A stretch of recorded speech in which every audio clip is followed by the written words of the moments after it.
This is a lecture from Open Tuition. For the free lecture notes that go with this podcast, please visit opentuition.com. What I want to start with is a few sheets on cost of capital. Cost of capital, which is bound to be asked in the exam. Sometimes it can be a whole question just on various bits of cost of capital. Other times it would be a smaller bit as part of perhaps an investment appraisal, where, as part of the question, obviously having to work out the discount rate, effectively the cost of capital. Okay? So, a few sheets. I'll chat for a little bit if you don't mind. A few sheets to revise, and then I'll have you do one or two. First of all, just a summary sheet of the basic cost of capital calculations. You can look back at that later, but just to remind you, here's a very quick example. Sorry, that first sheet you can look back yourself. That's just to help you revise with. For this example I've given you, it should be very quick, but let's see how fast we can be, just to remind you the basic arithmetic. A company is financed as follows. They're part equity, they're part debt. We want to calculate the weighted average cost of capital for the company. There's tax at 30%. You all remember the idea. Work out the costs of each bid individually, take a weighted average. So first of all, the cost of equity.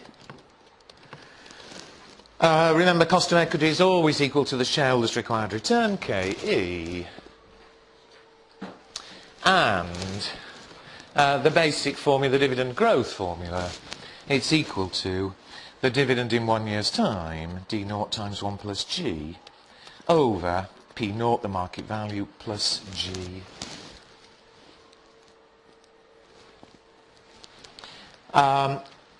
The only trick you can play when it's this sort of calculation is getting you to work out the growth.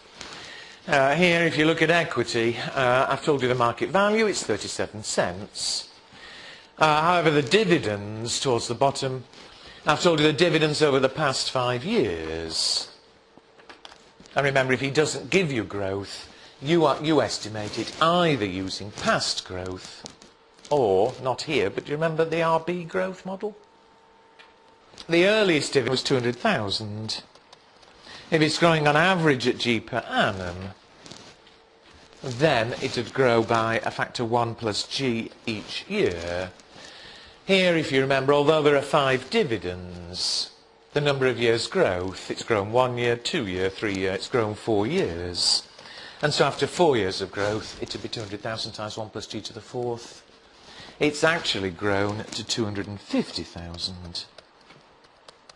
And so 1 plus G, the 4th root of 250 over 200, is equal to 1.0574. So G,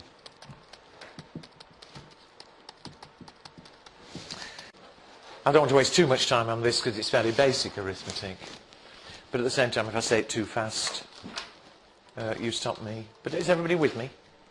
Vienna? Good. All right, having got G, it's simply sticking it in the formula. And so the cost of equity, the current dividend, the total dividend is 250,000.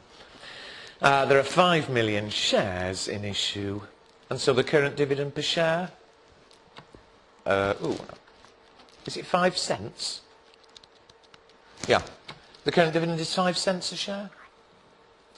Times 1 plus G, 1.0574, divided by the market value, 37 cents, plus G, 0.0574, gives me a cost of equity of, is it 20.03%? 0.2003 or 20.03? One small thing, the formula for cost of equity, remember I did say last time, that formula isn't given directly, but just check, I'll give you to the formula sheet. sorry. It appears under the heading growth model. Remember, he gives the formula the other way round. He gives the formula for market value. It's D0 times 1 plus G over RE, which is the same as K minus G. Here, you're just using the formula the other way round.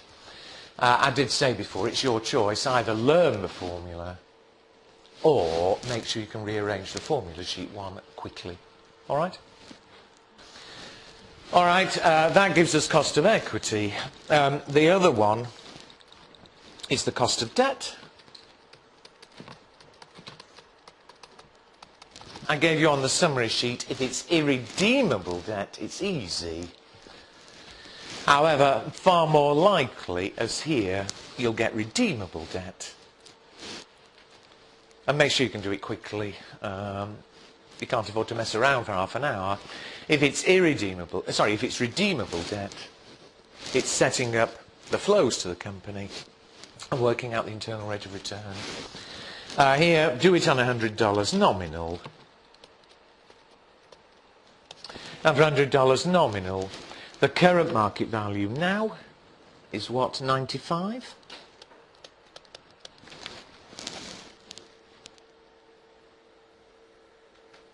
On an investment of 95, the investor would get interest each year up to redemption, so they'll get interest for 5 years. It's 8% loan stock, and so the interest on $100 nominal would be $8 a year. The company, though, remember, gets tax relief, and with tax at 30%, the cost to the company, the interest would be $5.60 a year. It's redeemable in 5 years, but the repayment, the redemption, isn't tax allowable. Here it's redeemable at par, so they'd have to repay 100.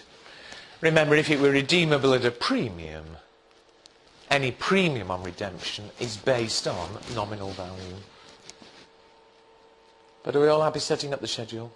Once you've set up the schedule, it's simply the internal rate of return. Well, come on, I'm not going to do everything. The internal rate of return, I would always start at 10%. And depending on the NPV, choose a bit higher, a bit lower. I'll do 10% and 5%. But can you please work out the IRR, and therefore the cost of debt?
Has anyone checked me?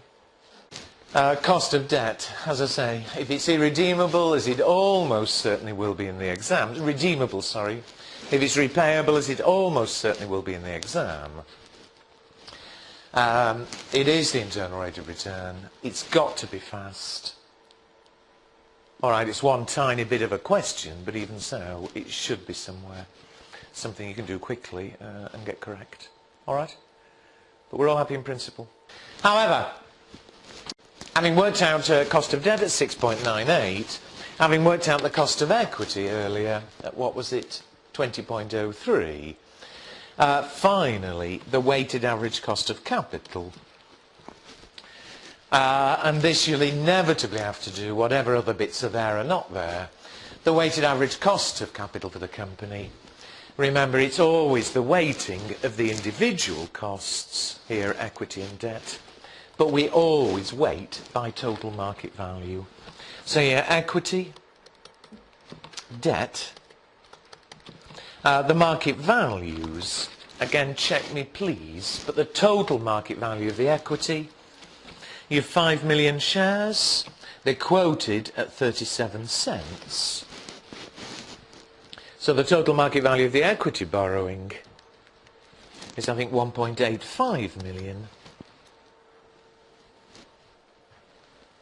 As far as debt's concerned, you've 2 million nominal. It's quoted at 95, so 95 per 100. So the debt borrowing is what? I think 1.9 million. And so the total market value of the company, 3.75 million. The individual costs we've calculated. Debt was 6.98%. The cost of equity, what was it, 20.03?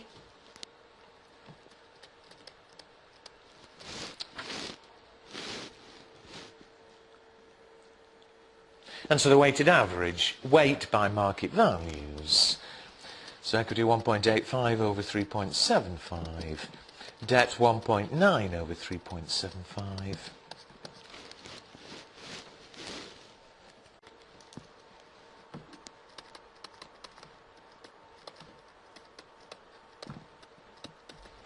Now, but come on, please, you're bound to need a weighted average cost of capital somewhere. Cost of equity is easy. If you haven't woken up, look back at it later and check. But I keep saying I will give you practice in a minute. Cost of debt, almost certainly the internal rate of return. Once you've practiced, that's easy. Weighted average, he is going to test you. He always tests it somewhere. Just the idea that you're weighting by the market values. All right? We'll talk shortly about what rate you would use for discounting. But one way or another, you're going to have to do a weighted average somewhere. Okay?